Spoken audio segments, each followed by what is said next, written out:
如果战争真的来临，我们的心理准备做好了吗？除了万丈豪情，普通人还要让自己学会什么，拥有什么？各位网友，大家好，我是刘小飞。国务院台办还有国务院新闻办最近发表了《台湾问题与新时代中国统一事业白皮书》。随后呢，台湾方面已经表现出了一种抗拒态度，说两岸互不隶属，台湾的事儿只能是台湾人说了算，反对一国两制方针。这种表态基本上是告诉大家，他们对统一是非常抗拒的，那就更不用说和平统一。所以呢，虽然我们会最大程度去争取和平统一，毕竟不流血是最好的嘛，但是我们可能都有一个认识，就是武力解决问题的可能性越来越高。另外，美国5个议员又一次窜访台湾，然后我一看网络上的氛围又变了，又跟10多天前一样，包括我们军事圈子里边都有不少人开始发表一些悲观的意见，说中央又怂了，不敢半飞，不敢击落，以后就不再信中央了。我一看都什么心理素质啊！所以今天还是要聊一个不算很军事化的军事问题，那就是内部舆论控制和心理引导的问题。说到心理问题之前，我们先看一下美国议员的这次动作是什么性质。大家可以关注一下前一段时间的新闻嘛，就是我们搞完演习之后，美国方面是什么反应？看看佩洛西说什么话。他说他跑这一趟不代表美国政策变了，一个中国政策没有变，美国没有支持台独等等，还说中国是反应过度。这种表态说明什么？说明他们也知道这次事儿热得有点大，所以要把原则性的发言再说一遍。但是如果后边美国议员就不敢去台北，那就是美国公开向中国跪了，美国也不敢让盟友们看这个状态，所以哪怕拼着跟中国在舆论上再斗一轮，议员也要去台湾，争的是这个面子。而且反正议员是什么，都是政治耗材。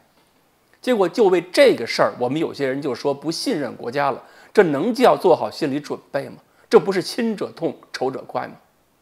而且如果真的发生战争呢，会有多少我们可能预想不到的事情发生？我们多少人会不会看到挫折以后，就会突然的失去所有信心？所以我觉得，除了各种军事准备，我们身边很多人还没有真的做好面对战争的各种心理准备。心理准备不是说大家喊一声愿意付出牺牲，这就叫做好准备了。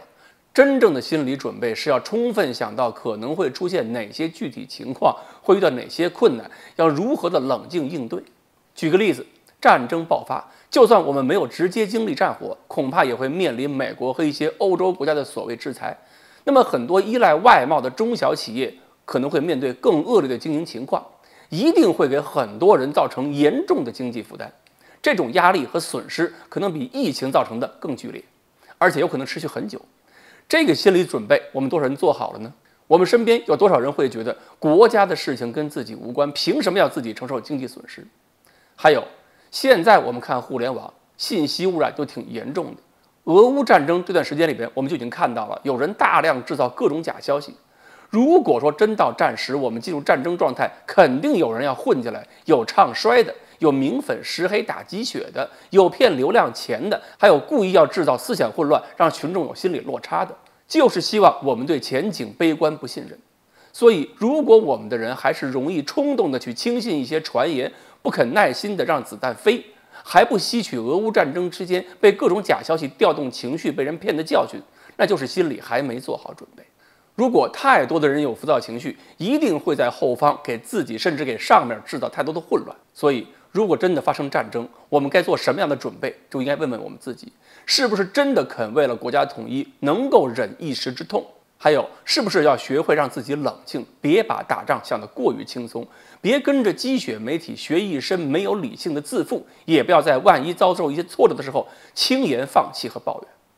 最终，如果中华民族不得不经历一次战争，捍卫自己的利益和发展权利，我们有机会在战争之后进行反思，看看在战争过程中谁真正有一颗坚强勇敢的心。好，关于面对外界越来越大的压力，我们应该有什么样的心态去应对？今天呢就讲到这里，欢迎大家继续关注我们的栏目，我们下期再谈。